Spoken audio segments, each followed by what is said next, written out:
Okay, we're live. Cool. So, in 2005, no, six. No, okay, so I get the laptop, I figure out how to make websites. And that's a whole process in and of itself because you have to buy a domain name, then you have to buy web hosting and point the domain name towards the web, whatever. So I figured all that out. We moved from Minnesota to New Mexico. And the deal was, I only want to move to New Mexico if I can have the ability to explore a new career path. Mm-hmm. I've been in the trade since I was 17, so I got this $2,500 laptop I'm starting to use. So once we get to New Mexico, I start looking on Craigslist for under computer gigs and stuff like that. And there was this one ad. It said, make $15 an hour online, work anytime you want. Sounded really good.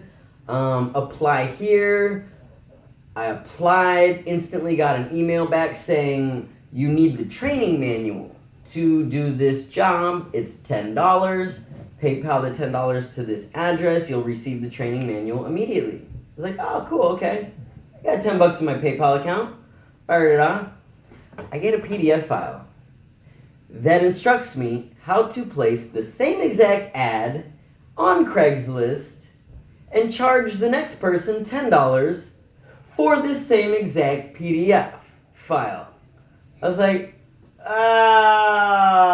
sneaky, you scam artists. But that PDF file taught me something very valuable. It taught me how to embed a PayPal buy now button into a little, I forget the exact process I took, but that was a valuable skill because guess what, Paul? I did it. I listened to the instructions, I posted the same ad on Craigslist, and I was doing pest control at the time, so I was still working offline as well. Came home, there's a couple $100 in my PayPal account, along with some death threats saying, you scam artist, you fooled me. And then I replied to him and said, you know what? I thought the same thing, but I did it. Guess what? You paid me and it worked. I actually made $15 an hour. It's not completely upfront and, upright process. And I learned that's what was called black hat internet marketing. Okay. Using the internet to do sinister things for monetary gains, which you see all the time. Scams. That's just an internet scam. Okay, whatever. So I didn't like that. I wasn't comfortable with that. So I kept pursuing other avenues to make money with the internet while I slept or wasn't paying attention to it, which led me down all kinds of different pathways. I learned how to make websites, little mini websites, which then I learned how to integrate Google Ads. So I signed up for the Google AdWords program. So I figured out through trial and error that if I posted a job on the Craigslist job section, it would get a lot of clicks. Clicks is what the world's most brilliant minds today are trying to figure out what to make us do. That's why when we use our phones, we're assaulted with ads, banner ads, to get us to click, click, click, click. Because when we click, it gets our attention. It brings us to another place where the advertiser can sell us things. That's why Facebook is worth billions of dollars, because we freely give them our data by liking things. Oh, I like this, I like this, I like this. Then marketers like me can create an ad campaign and laser target Paul, who's white, lives in Minnesota, votes this way, makes X amount of income, was born, his birthday is tomorrow. I can target you with your birthday because you've given that data up, and Facebook sells that data to me as an advertiser. Huh? See? So I've seen it already. Oh yeah. And it's only getting the intelligence, the artificial intelligence created by these databases is only getting better. If you told me right now you had a runny nose, I guarantee you're gonna see an ad for some cold medicine coming up on your social media feeds. Maybe even in a video you're watching. So I applied to just one of these, maybe two sites, and now I've got about 6 different sites trying to help me find a part-time job. Exactly. So I got sold more Yep. than once. Yep. And so just back to my original story is what happened is I figured out if I posted one of the really hot, okay, the way Google AdWords worked and still works at the time is it's a bidding, there's a bid for the ad. So certain keywords, if they get clicked on, the advertiser has to pay Google X amount of money. And me, as the advertiser, I get a little chunk of that. Maybe a nickel, maybe a quarter, maybe $1. I found out that U.S. Postal Service workers' ads pay pretty good, like 10 cents to a quarter per click. So whoever the advertisers selling these U.S. Postal Service packages, whatever, probably got maybe $50 to $60 if they converted you, whatever. So I would post an ad on Craigslist saying U.S. Postal Service hiring $15 to $25 an hour. Start or click here to apply. You would click on that link in the Craigslist ad and it would take you to my miniature website, one-page website, that would have nothing but Google AdSense ads. Those are the only things you could click. And at the very bottom, a bunch of keywords that said U.S. Postal Service worker, U.S. Postal Service worker, turned white so you couldn't see them. It camouflaged them. Because those keywords made those ads appear. That's how the system worked, right? I thought it was pretty tricky. So I'd post these ads all over all the major Craigslist cities, go kill bugs for 8 to 10 hours, come home, and I'd have up to $200-$300 from clicks. Click, click, click, click, click. Thing is, it wasn't sustainable because that violated like every TO term of service Craigslist has with me as the poster. And then they somehow got in touch with Google because it was December of 2007, I want to say, and I was in Reno, Nevada, showing my brother how to do this. Bro, we're going to be millionaires. I found a way. And I get an email from Google saying, we turned off all of the ads on your digital profits domain correlating with AdWords because you're violating Craigslist terms of service. And right then and there, my whole business plan was shot to hell. It no longer work. I was like, whoa, bro, never mind. Forget everything I just showed you. It's not working anymore. And so that was another black hat tactic, just whatever. But I learned more skills by learning to be a rebel. I always learn the hard way, right? So then, let's fast forward to the meat and potatoes. It's 2011. And I've learned a lot about internet marketing, web design. I'm not a coder, but I know how to copy and paste code and manipulate it. I can read it, I just can't write it. And I'm getting better. It's 2011, and I'm at a friend's dinner party, and a mutual friend mentions that he knows somebody that had bought some drugs from Germany using the dark web, and he paid with Bitcoin. And I was like, wait, what is the dark web and what is Bitcoin? So we Googled it. At the time, Bitcoin, this internet money, was worth $5. The dark web was this internet that you can't access with a normal browser. You have to use a certain, they call it the Onion routing system, which the Navy developed, and it's different protocols. If I put an Onion address in my browser right now, it would say it's not there. But if I was on the Onion routing network, it would be there. So that blew my mind. And I found out that this dark web had all these markets on there where you could buy drugs, guns, assassins, using Bitcoin because Bitcoin was allegedly anonymous, untraceable money. They don't know where it's coming, where it's going. But what impressed me was the fact that it was worth $5. What is giving this so much value? There's gotta be a way to hack it. Or manipulate the code, duplicate it, counterfeit it, something like that. So I read what is called a white paper. This is the Bitcoin white paper. And it starts out saying a purely peer-to-peer version of electronic cash would allow payments to be sent directly from one party to another without going through a financial institution. No banks needed. Okay, interesting. So I proceeded to read this, and it's not that long. I think it's like 9 pages.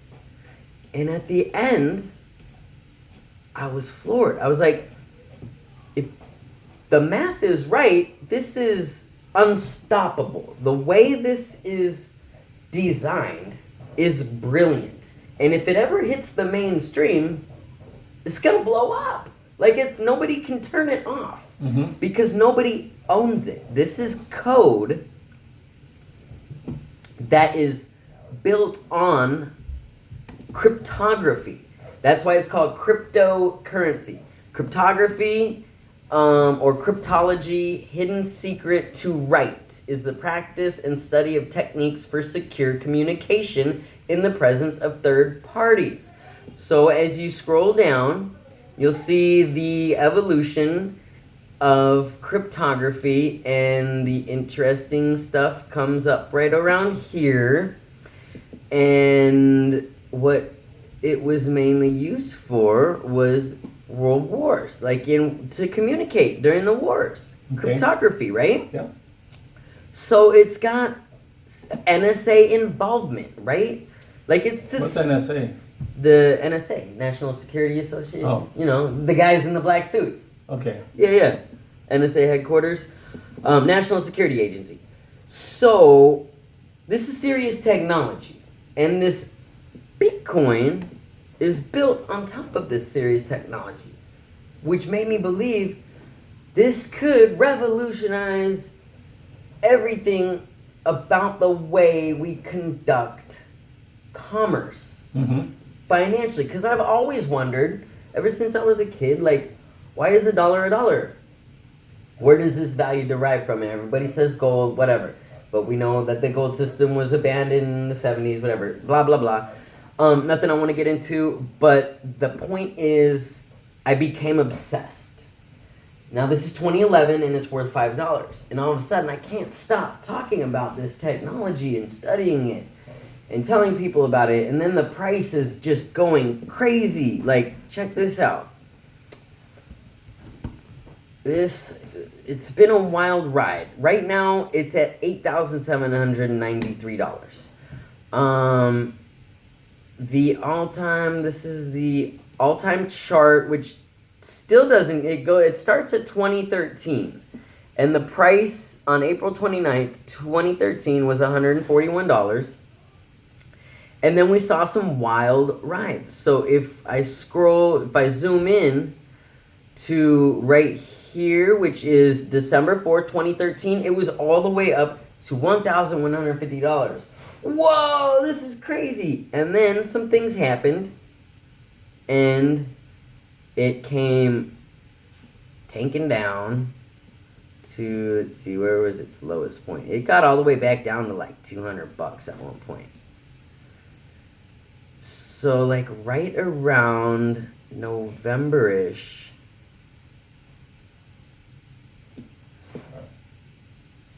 it was like right around this time, October, November 2014, I was going through some really, was it 2014 or was it 2013? I get my dates mixed up because my life is kind of crazy. But there was a point... They sure have the heat cranked up in here, don't they? Yeah, and when I close that door, it makes it hotter, so it sucks. But okay. I'll try and keep it fast. So, and then we can open the door. What happened right around this time is I started to, I was at a friend's house, and I took all of his change.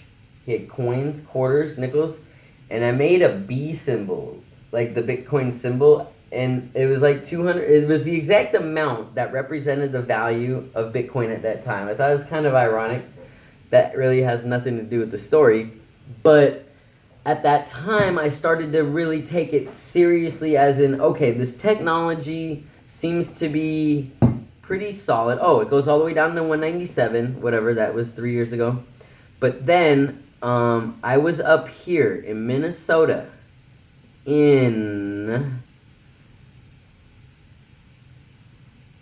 from like August 2015 to roughly March, April 2016. I was up here working with ResPro as a subcontractor.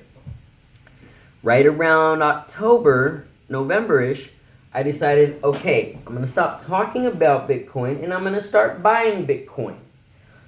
And as you can see, it was very volatile. Up, down, up, down, up, down. So I decided to just buy $10 a day. Okay. And the way I did that is I created an account with Coinbase. Coinbase.com. And it didn't take much. It took me a couple days to get verified. I had to upload a ID and everything. So all of a sudden it wasn't too anonymous because they know I'm buying it, $10 a day. And I had my Wells Fargo bank account linked to this. That's how I did it. Okay. So I told Coinbase to charge Wells Fargo $10 a day, and that $10 turned into Bitcoin. Okay. So every day we were down at the Nicolette Towers, and I'd get emails saying, your Bitcoin has arrived. Oh, cool. Okay, so I wrote down on a piece of paper, I wish I still had it, when I set this up, buy or spend $500 on Bitcoin and then trade that Bitcoin for Ethereum. The reason I wanted to do that is because the second I saw Ethereum in 2014, when I told you just a minute ago how I got serious about it, I watched this commercial for Ethereum. Check this out.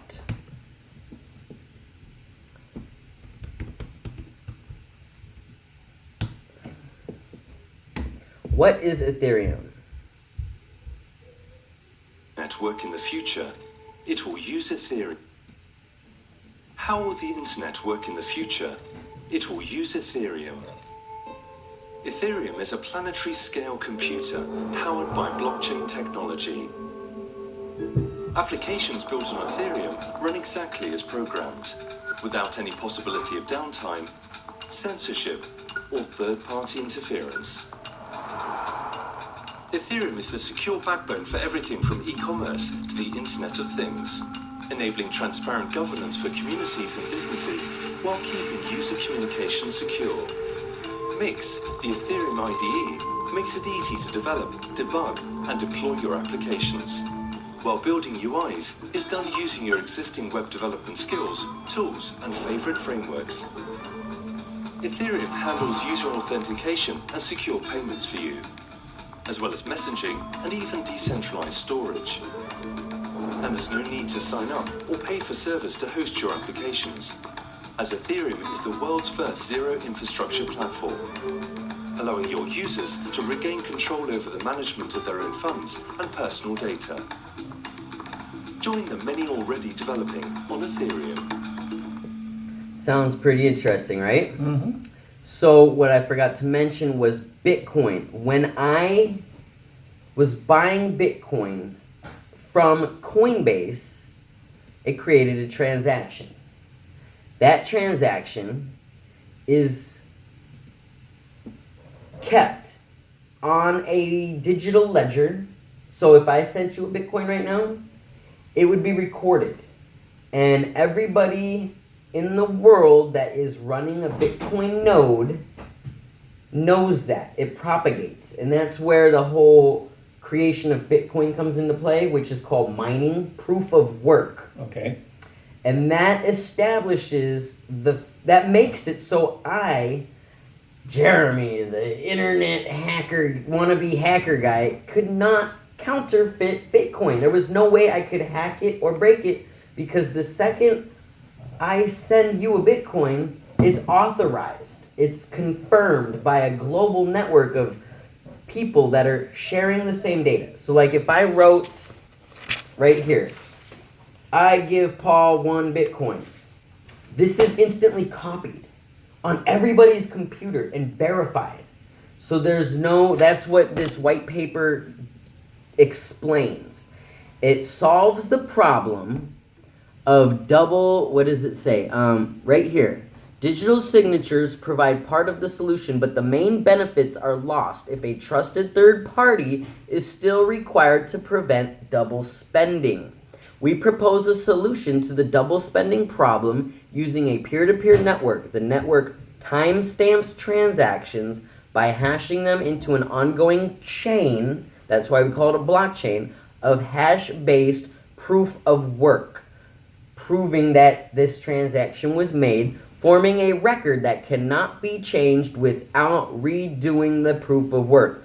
The longest chain not only serves as proof of the sequence of events witnessed, but proof that it came from the largest pool. And then it gets into technicalities, but the point is there's a very elaborate system of like checks and balances, I guess you could say. Like, we know this transaction happened because it's recorded, everybody sees it. You can't change that.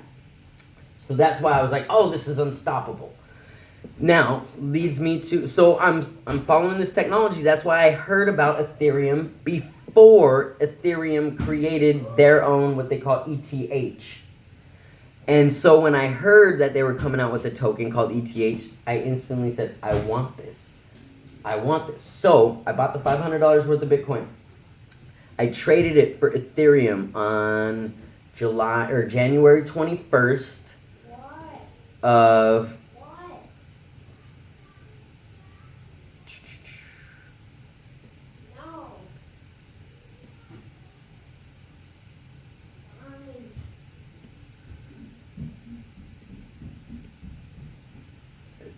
right? January.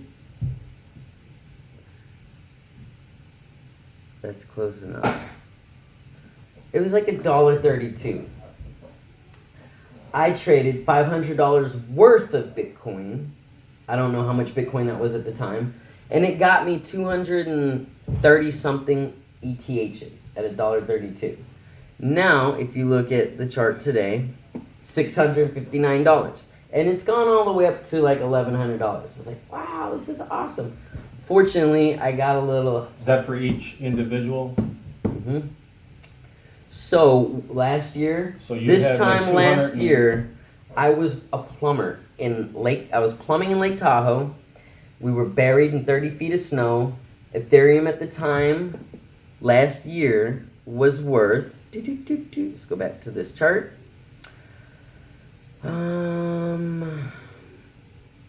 So we're talking, yeah, look at that. It's like $20, right? Mm-hmm. And then something I didn't see happen. It just went, and all of a sudden, I had like $2,000. It was worth about $2,000. And then I'd come home from plumbing all day, tired. Now it's worth $2,500. The next day it's worth $3,000. What the heck? $4,000? It just wouldn't stop. So on May 1st last year, I moved from Lake Tahoe. I quit plumbing, bought a house in Texas, and just committed to full-time crypto trading, studying, learning, right? So now we're March 2018, and it's been a long ride. The market's gone up and down, up and down. What I'm gathering is you bought them for $1.30 for each Bitcoin. Yes. And when it topped out, each Bitcoin was worth $3,000? Or no, 20? the Ethereums, the Okay. ETH, we call them Ether, I ended up selling them way over here, man. Like, I think when I had still a nice chunk, I sold them around $380. I had no idea they were going to go as high as they did. Nobody did. Nobody saw this. But now, what I really wanted to get into is the fact, I thought this was magic. I thought this was like a revolution. Mm-hmm. Like, oh, this is like a peaceful protest against the central banking authorities, the powers that be, you know, the people that killed Kennedy, conspiracy stuff like that. But over the last few months, the deeper I've been digging, I've been finding that people like this guy, Peter Thiel, he co-founded PayPal in '99, they've been working on this type of technology since I was in high school, probably way before that, right? So it's starting to take some air out of my bubble. Like, okay, it's not like this magical gift to the world. These brilliant people have been working on this system. I found out that Peter Thiel is the one that funded the creation of Ethereum. He funded this hacker kid. His name is Vitalik Buterin from Russia, who we all thought was like this. He's a brainiac. He's 23, 24 years old right now. He's the one that created this, that has a market cap of $64 billion now. Mm-hmm. This kid created this, but he was funded by the Thiel Foundation. And then I dig deeper and I see that these guys are connected to all this stuff that is moving us towards a cashless society. This BitPay card, he funded the creation of BitPay. This guy has his handprints in everything, right? Like him and these upper echelon guys. It's not a garage created concept, which I originally thought it was. Sure. So that causes two things. It causes me to know for a fact that Bitcoin cryptocurrency is not a fad. It's been engineered. It's not going to stop. It is the future of money because all the technology we use now needs digital payments. Cash is antiquated. It's like using coins. How often do people... I know so many people that hate change. They're like, I hate change. I hate change. It's a nuisance. Cash, I could just rob you and take your cash. But digital, when you got a bank account, it's more secure, right? You have your FDIC insurance and all that.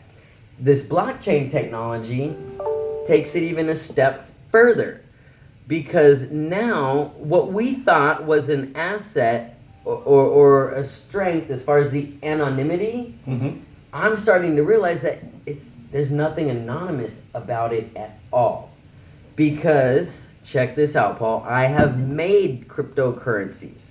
I made one called U, right? And I don't want to get into how I made it, why I made it, whatever. But I want to show you that right now, I can click on this, assets, and I can look for, there's my token, U. And I can click right here. That's everybody that currently has it in their digital wallets. I think I might have, did you have a Waves wallet download? Did I show you how to do that? I had Tim do it. So one of these addresses is Tim's address. Okay. CJ, the kid that keeps, that's CJ. He had, one of these is his wallets. Mm-hmm. And so that started to open my eyes to the fact that they have used this rebellious attitude to propagate these digital currencies. Now look it says there's 1,560 of them. That's just listed on this site, cryptocurrency market capitalizations. Let me show you something. Back in 2018 or 2009, October 2009 is when it debuted. You have Bitcoin. And then what happened is somebody forked the code. So you have Bitcoin that's another thing. Bitcoin is open source.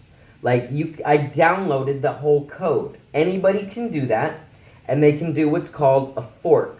They can take that code and then manipulate it or change it and create their own Bitcoin. Bitcoin 2.0.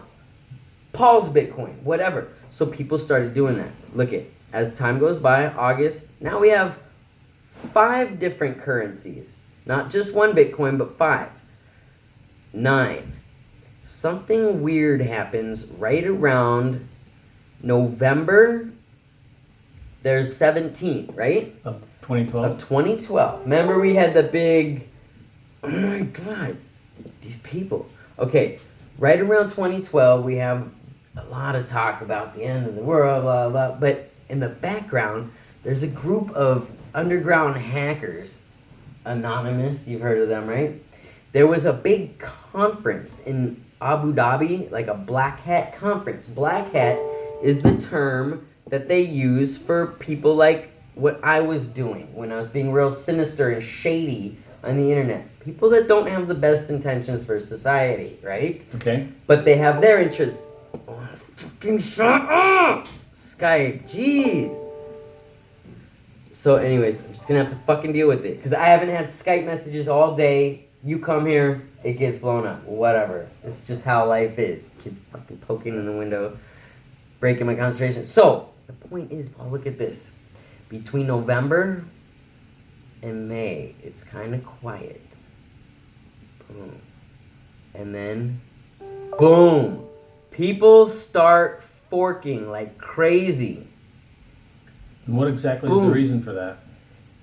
So what happened, I don't know, but I think like the Bitcoin code, like I said, nobody knows who made it. Okay. That's another thing. It's surrounded in mystery. They call the creator Satoshi Nakamoto. In 2010, he disappears from the scene. Nobody's heard from him since. That's kind of mysterious, right? Everybody has their conspiracies. He was a collective group of hackers. Some people say he was the NSA or the CIA. Regardless, the technology, I was watching a video last night that blew my mind. There's this coder. He's dubbed to be like one of the most brilliant coders in the world. And he tried to find faults in the Bitcoin program, in the code. He went through it line by line. And allegedly, every time he found something that he thought he could exploit, the code started talking to him in a sense, saying, attack removed.